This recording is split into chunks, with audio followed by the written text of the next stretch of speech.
Hello friends. आज हम लोग एंजाइना पढ़ने वाले हैं। तो एंजाइना क्या है? Ischemic heart disease. Ischemic heart disease इसमें दो टाइप्स होते हैं। एक तो होता है एंजाइना और दूसरा होता है एमआई, मायोकार्डियल इन्फार्क्शन। ठीक है। तो हम आज पूरा एंजाइना पढ़ने वाले हैं और जितने भी क्वेश्चन बन सकते हैं वो सारे डिस्कस करेंगे आज। तो एंजाइना क्या है? एंजाइना एक चेस्ट पेन है। चेस्ट पेन है। चेस्ट पेन कब होता है? जब जितना हार्ट को ब्लड चाहिए उतना पर्याप्त मात्रा में नहीं मिल पा रहा है ब्लड। इसी को क्या बोलते हैं? एंजाइना। एंजाइना को हम एंजाइना पेक्टोरिस भी बोलते हैं। ठीक है। तो जब हमारे हार्ट के मसल्स को जितना ब्लड और ऑक्सीजन चाहिए उतना नहीं मिल पाएगा तो क्या होगा? चेस्ट पेन होगा। इसी को एंजाइना बोलते हैं। और जब जिस वेसल्स में ब्लड सप्लाई नहीं हो पा रहा है, जितना ब्लड चाहिए उतना ब्लड नहीं मिल पा रहा है, उसको क्या बोलते हैं? उस एरिया को इस्केमिया। नेक्स्ट। नेक्स्ट क्या है? Angina pectoris. Angina pectoris. Angina pectoris में दो पार्ट है। क्लासिकल क्लासिकल एंजाइना या वेरिएंट। हाँ, और इससे पहले ये बता दें, जब क्वेश्चन में अगर कुछ मेंशन ना हो, सिर्फ एंजाइना बोले क्वेश्चन में, तो हमको हमेशा क्लासिकल एंजाइना को लेके चलना है। ठीक है। तो ये दो टाइप के एंजाइना, क्लासिकल है, इसको एक्सर्जनल एंजाइना भी बोलते हैं, और दूसरा वेरिएंट है, इसको प्रिजमेंटल और वैसोस्पास्टिक एंजाइना बोलते हैं। तो अब हम पहले क्लासिकल एंजाइना पैथोलॉजी डिस्कस करेंगे। क्लासिकल एंजाइना या मतलब इसको क्या बोल सकते हैं? Simple angina. ठीक है। अब इसमें क्या होता है क्लासिकल एंजाइना में? जैसे कि ये सपोज दैट ये हार्ट है। ये हार्ट है। अब इसमें जो है ब्लड सप्लाई करता है, कौन करता है? Coronary artery. तो इसमें ये हो गया वेसल्स। ठीक है। अब इसमें क्या हुआ कि स्मॉल ब्रांचेज है इसके। स्मॉल ब्रांच है यहाँ पे, और यहाँ पे इस्केमिया है। मतलब यहाँ ब्लड सप्लाई नहीं पहुँच पा रहा इस एरिया में। इस एरिया में अगर ब्लड सप्लाई नहीं पहुँच पा रहा है तो दिक्कत स्टार्ट हो जाएगा। तो हम अगर रेस्ट में रहे, दो क्वेश्चन बनता है यहाँ से क्लासिकल एंजाइना से। पहला, अगर हम रेस्ट में रहे तो पेन होगा या नहीं होगा? तो अगर रेस्ट में रहे तो पेन नहीं होगा। क्यों? क्योंकि अगर यहाँ पे अगर एथेरोस्क्लेरोसिस, मतलब क्या होता है? एथेरोस्क्लेरोसिस मतलब क्या होता है? फैट कोलेस्ट्रॉल का डिपोजिशन हो जाना आर्टरी के वाल पे। तो वहाँ डिपोजिशन हो जाएगा तो वो प्लेक बन जाएगा। ठीक है। प्लेक क्या करेगा? जितना इसमें ब्लड जाना चाहिए ये उतने अमाउंट में ब्लड नहीं जाएगा, मतलब ये नैरो हो जाएगा और ब्लड फ्लो को ब्लॉक कर देगा। ठीक है। तो अब इसको, इसमें क्या होता है, हमारे बॉडी में कंपनसेटरी मैकेनिज्म है, इसको इस्केमिया बोलते हैं। तो इस कंडीशन में क्या होगा? इस्केमिया खुद अपने ब्लड वेसल्स को डायलेट कर लेगा। हाँ, अब ये बात याद रखना है, इस्केमिया एक पावरफुल वैसोडाइलेटर है। इस्केमिया जिस ब्लड वेसल को डायलेट कर दिया, जितना करना था उतना कर दिया डायलेट, अब उससे ज़्यादा किसी दवा और किसी चीज़, किसी का भी औकात नहीं है कि उस ब्लड वेसल्स को डायलेट कर देगा। ठीक है। तो इस्केमिया एक पावरफुल वैसोडाइलेटर है। तो ये इसको वैसोडाइलेट कर दिया। तो रेस्ट है, रेस्ट कंडीशन में जब नॉर्मल बैठे हुए हैं तो इसमें दर्द का आभास नहीं होगा हमें, क्योंकि इस्केमिया डायलेट कर दिया है, जितना ब्लड जाना चाहिए था इससे जा रहा है, दोनों वेसल से ब्लड जा रहा है, तो रेस्ट में कोई पेन नहीं होगा। मगर अगर हम एक्सरसाइज करें, एक्सरसाइज करेंगे तो हार्ट को क्या होगा? ब्लड ब्लड ज़्यादा, हार्ट को ब्लड ज़्यादा चाहिए। ठीक है। तो अब ब्लड ज़्यादा चाहिए तो इसके पास तो जितना करना था इस्केमिया इसको वैसोडाइलेट कर दिया है, मगर हम अपना वर्क बढ़ा रहे हैं, एक्सरसाइज कर रहे हैं, रनिंग कर रहे हैं, तो इस वेसल में तो जितना करना था इस्केमिया कर दिया। अगर हम वर्क ज़्यादा करेंगे तो क्या होगा? पेन और बढ़ेगा। पेन बढ़ेगा क्योंकि इसमें तो ब्लड सप्लाई उतना ही जाने वाला है। जैसे अगर इसमें 100 ml है, 100 ml यहाँ से आ रहा है, तो इसमें से 50 ml गया और इस वेसल से 50 ml गया। तो भाई ब्लड तो इक्वल है, ब्लड इक्वल अमाउंट में आ रहा है, लेकिन हम एक्सरसाइज करने लगेंगे तो यहाँ पे पेन और बढ़ेगा, क्योंकि यहाँ तो ब्लड सप्लाई अब ज़्यादा नहीं बढ़ा सकते हैं 50 ml से। ठीक है। तो पेन यहाँ भी होगा। तो अब नॉर्मल एक्टिविटी में क्या हुआ? पेन नहीं हुआ, और जब एक्सरसाइज किए तो पेन हुआ। ठीक है। यही दो क्वेश्चन आते हैं। और एम ऑफ ट्रीटमेंट क्या है? जितना वर्क करता है हार्ट, वर्क ऑफ हार्ट क्या करना है? हमको कम कर देना है, जिससे कि पेन ना हो। ठीक है। अगला हम देखेंगे वेरिएंट एंजाइना। वेरिएंट एंजाइना का क्या पैथोलॉजी है? वेरिएंट एंजाइना में क्या होता है, जैसे कि ये सपोज ये हार्ट माने थे हम लोग, हार्ट है, ठीक है, हार्ट है, तो अब इसको ब्लड सप्लाई कौन प्रोवाइड कर रहा है, कोरोनरी आर्टरी, ठीक है, कोरोनरी आर्टरी है। अब ये हो गया कंडीशन। अब इसमें वेरिएंट एंजाइना में क्या होता है कि ये पूरा कोरोनरी आर्टरी जो है यही पूरा स्पैज्म हो जाता है। अब यहाँ से हम ब्लड ब्लड जा ही नहीं रहा है, ब्लड पहुँच ही नहीं पा रहा है, तो क्या हुआ, ये मेन कोरोनरी आर्टरी में ही स्पैज्म हो गया, मतलब यहाँ पे कंस्ट्रिक्ट कर गया ब्लड वेसल्स। तो अब हम रेस्ट भी रहेंगे, रेस्ट पे भी क्या होगा, पेन होने लगेगा, ठीक है। वेरिएंट एंजाइना में क्या होगा, पेन होगा रेस्ट में भी, लेकिन क्लासिकल में क्या था, पेन जो था रेस्ट में नहीं था, जब एक्सरसाइज करते थे तब होता था। तो वेरिएंट एंजाइना का क्या है एम, ट्रीटमेंट, ट्रीटमेंट का एम क्या है, क्या करना चाहिए हमको, ये जो आर्टरी है कोरोनरी आर्टरी, इसको हम क्या कर देंगे, वैसो डायलेट कर देंगे, डायलेट कर देंगे तो ब्लड जाने लगेगा यहाँ से। अब नेक्स्ट नेक्स्ट क्या है हमारा, ड्रग, हम लोग क्या देंगे इसको ट्रीट करने के लिए। हमारे पास दो एंजाइना पढ़ लिए, ठीक है, क्लासिकल और वेरिएंट एंजाइना। अब हम इसमें क्या देते हैं ट्रीटमेंट के लिए, एक तो नाइट्रेट्स दे देंगे, दूसरा कैल्शियम चैनल ब्लॉकर, तीसरा बीटा ब्लॉकर, चौथा पोटेशियम चैनल ओपनर। अब चारों के बारे में हम डिटेल पढ़ेंगे कि क्या होता है, इसका मैकेनिज्म ऑफ एक्शन क्या है, ठीक है। अब देखिए, पहला है नाइट्रेट्स, इसके इस ऑर्गेनिक नाइट्रेट्स के फॉर्म है, फॉर्म क्या है, ग्लिसराइल ट्राई नाइट्रेट, नाइट्रोग्लिसरीन बोलते हैं जिसको, ठीक है। इसमें क्वेश्चन बनता है कि नाइट्रोग्लिसरीन किस फॉर्म में देते हैं, तो ये सब लिंगुअल रूट से बनते हैं, सब लिंगुअल रूट से देते हैं, और इसका ड्रग, ये ड्रग ऑफ चॉइस है एक्यूट एंजाइना के केस में। और इसका हाई फर्स्ट पास मेटाबॉलिज्म होता है ग्लिसरल ट्राई नाइट्रेट या नाइट्रोग्लिसरीन का। और एक है कि ये it preferentially dilate conducting arterioles without affecting resistance arterioles, ठीक है। ये क्या करता है, ब्लड वेसल्स को डायलेट करता है, ठीक है। तो ये 3 क्वेश्चन बन सकता है। अब आइसोसोर्बाइड डाइनाइट्रेट, हाँ ये बनता है कि आइसोसोर्बाइड डाइनाइट्रेट एक ऐसा ड्रग है जिसको ट्रीटमेंट में और प्रोफाइलैक्सिस में भी दे सकते हैं एंजाइना पेक्टोरिस के। आइसोसोर्बाइड मोनोनाइट्रेट, ये होता है, इसमें मिनिमम फर्स्ट पास मेटाबॉलिज्म होता है आइसोसोर्बाइड मोनोनाइट्रेट में। और पेंटा इराइथ्रोटोल टेट्रा नाइट्रेट, ये लॉन्गेस्ट एक्टिंग है, इसको ऐसे याद रख लेंगे कि ये नाइट्रेट्स में सबसे लंबा ये ड्रग है, तो ये सबसे लंबा है तो लॉन्गेस्ट एक्टिंग है। अब अगला है अमाइल नाइट्रेट, ये सबसे छोटा है तो ये शॉर्टेस्ट एक्टिंग है। इसमें क्वेश्चन अमाइल नाइट्रेट से क्या बनता है कि इसको किस फॉर्म में देते हैं, तो इनहेलेशनल रूट से देंगे। और ये list likely to develop tolerance, ठीक है, ये सबसे कम टॉलरेंस डेवलप करता है। अच्छा क्या होता है टॉलरेंस, टॉलरेंस ये होता है जब हम नाइट्रेट्स कंटिन्यूसली देने लगे, लगातार ब्लड में ऐसे देने लगे, तो उसका टॉलरेंस हो जाता है। तो इसको टॉलरेंस को अवॉइड करने के लिए क्या करते हैं कि 6 से 8 घंटा का नाइट्रेट फ्री पीरियड रखते हैं, जबकि हम नाइट्रेट्स नहीं देते हैं उस समय।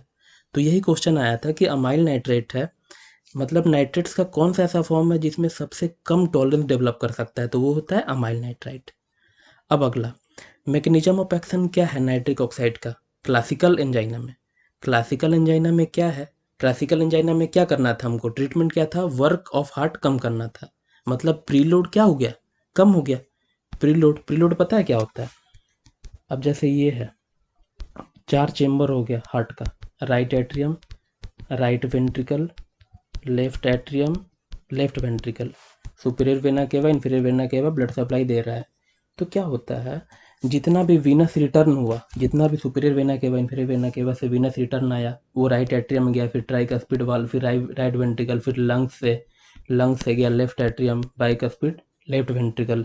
तो ये वीनस रिटर्न जितना लेफ्ट वेंट्रिकल तक गया, ये हो गया मेरा प्रीलोड। और इसके बाद जो जाएगा ऑर्टा में, वो जाएगा मेरा आफ्टर लोड, ठीक है। तो मेरा कुल काम क्या है कि ये प्रीलोड जो भी हार्ट से वेना केवा से गया लेफ्ट वेंट्रिकल तक, ये सारा ब्लड प्रीलोड क्या करना है, कम करना है, तो प्रीलोड कम करना है, ठीक है। अब नाइट्रिक ऑक्साइड का वेरिएंट एंजाइना में क्या काम था, वहां तो मेन था मेरा काम क्या, कोरोनरी आर्टरी का डायलेशन करना, तो ये हो गया mechanism of action nitric oxide का। अब एक चीज याद रखना है कि जो नाइट्रेट्स है उसको कभी भी सिल्डेनाफिल के साथ नहीं देते हैं, क्योंकि ये क्या कर देता है, सीवियर रिस्क ऑफ हाइपरटेंशन, ये हाइपरटेंशन कर देता है, सॉरी हाइपोटेंशन करता है, ठीक है।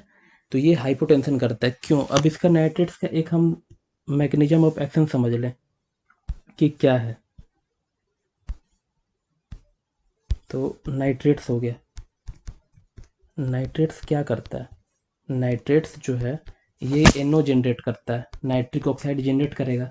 नाइट्रिक ऑक्साइड जनरेट करेगा, ये नाइट्रिक ऑक्साइड क्या करेगा? CGMP बढ़ाएगा, और CGMP बढ़ेगा तो क्या करेगा? वैसोडाइलेशन। मतलब कुल मिला के नाइट्रेट्स का काम क्या है? वैसोडाइलेशन करना। ठीक है। अब CGMP बढ़ता है तो यहाँ पे होता है फोस्फोडाइएस्ट्रेज, PDE। ये क्या करता है?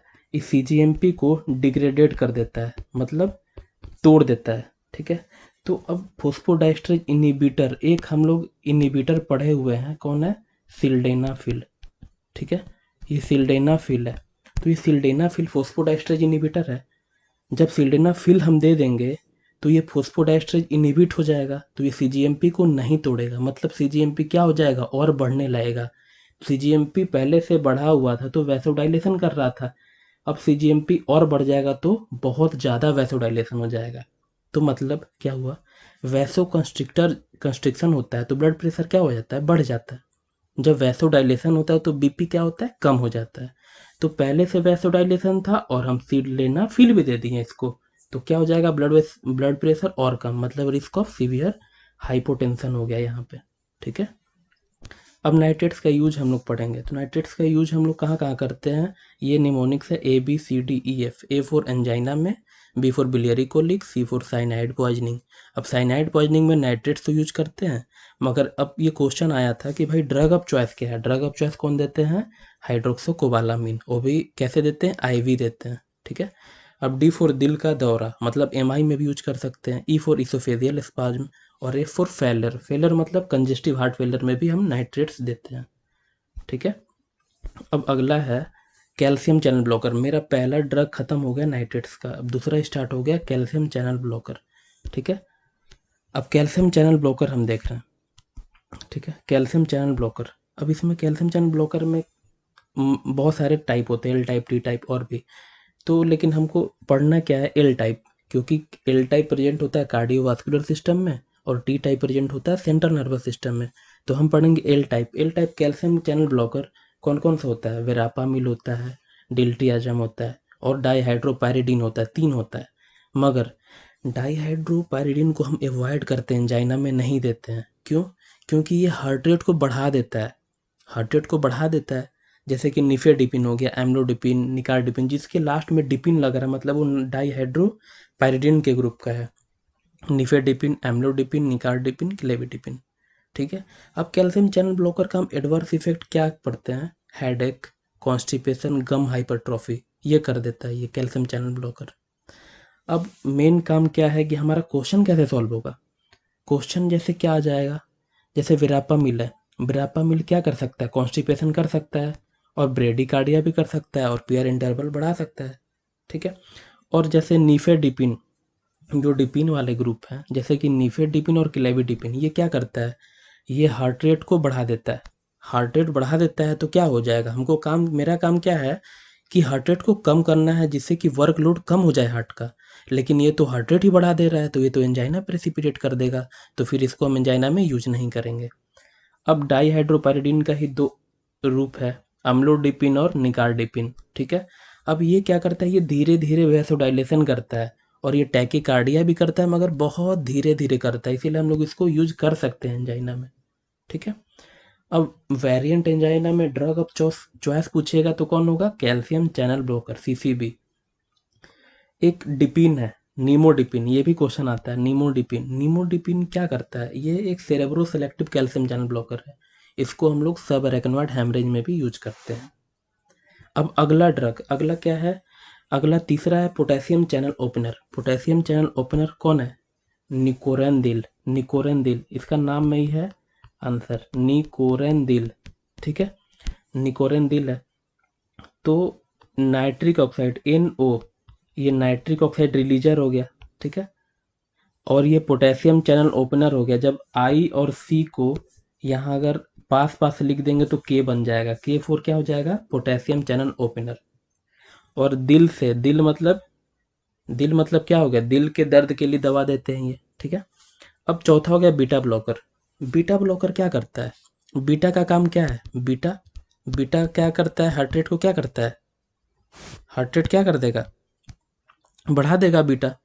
तो अब बीटा ब्लॉकर देंगे तो क्या करेगा, हार्ट रेट को कम कर देगा। हार्ट रेट कम हो गया तो क्या हो जाएगा, वर्कलोड क्या हो जाएगा उस हार्ट पे, कम हो जाएगा। तो हम इसको क्लासिकल एंजाइना में यूज कर सकते हैं। मगर एक क्वेश्चन है कि भाई बीटा ब्लॉकर को हम लोग वेरिएंट एंजाइना में यूज कर पाएंगे कि नहीं? नहीं कर पाएंगे। बीटा ब्लॉकर को हम वेरिएंट एंजाइना में यूज नहीं कर पाएंगे। क्यों नहीं कर पाएंगे? अच्छा, इसके लिए एक चीज़ है। अब जैसे ये हो गया, जैसे ए बी सी डी हम लोग पढ़े थे, ए बी सी डी। तो ए फॉर अल्फ़ा, अल्फ़ा क्या करता है, ये सी वैसो कंस्ट्रिक्शन करता है, वैसो कंस्ट्रिक्शन। और बीटा क्या करता है, वैसो डायलेशन करता है। ठीक है। अब बीटा का काम क्या था, वैसो डायलेशन किया यहाँ पे, वैसो डायलेशन। अगर हम बीटा ब्लॉकर दे देंगे यहाँ पे, बीटा ब्लॉकर, तो क्या हो जाएगा, वैसो कंस्ट्रिक्शन हो जाएगा ना।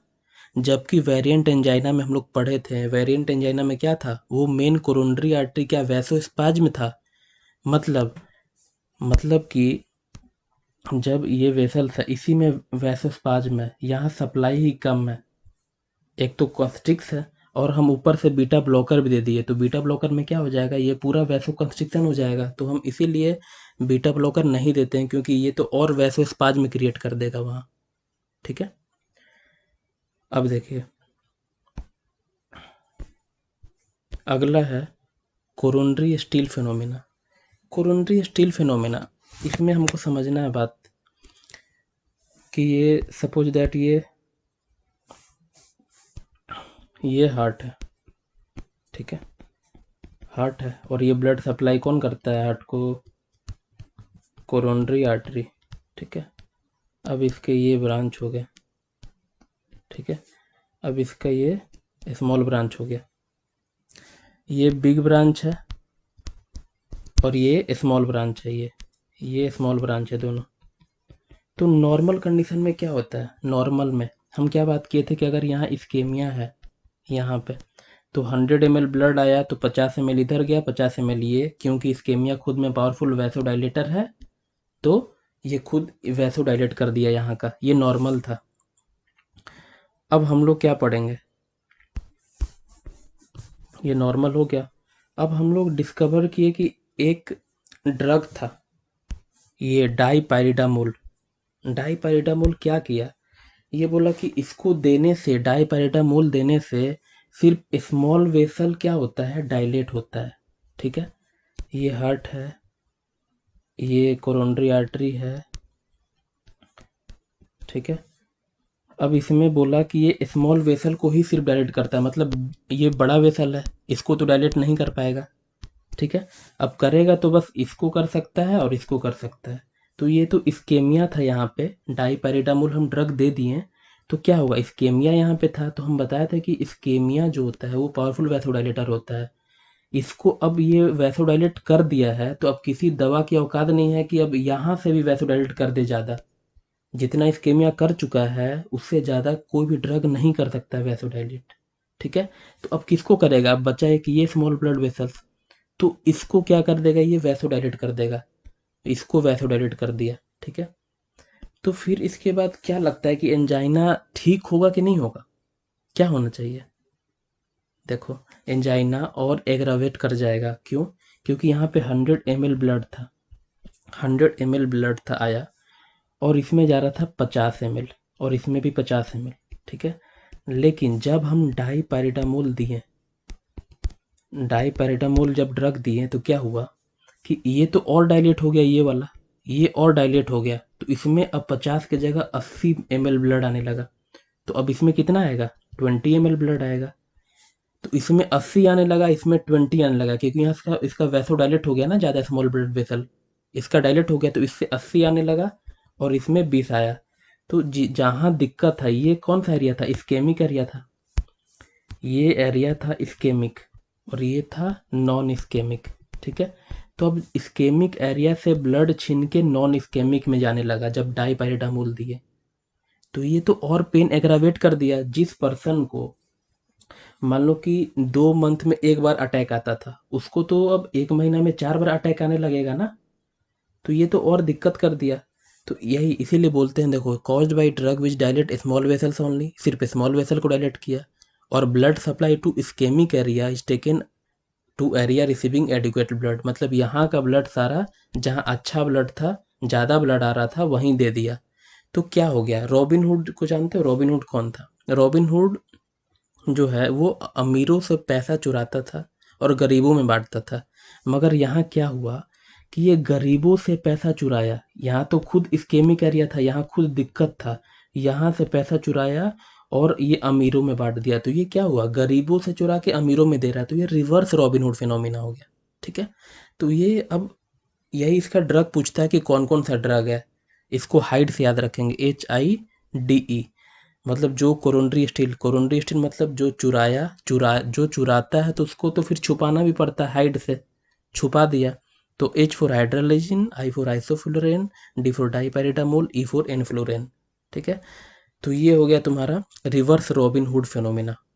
ठीक है, तो इसको याद रखना है। अब अगला क्या है, ये है न्यू ड्रग्स, जैसे कि ब्रेडी कार्डियक एजेंट हो गया, ईवा ब्रेडिन हो गया, ईवा, इसके नाम में सब कुछ छुपा है। ईवा ब्रेडिन हम लोग फिजियोलॉजी में भी पढ़ चुके हैं, ईवा ब्रेडिन क्या होता है।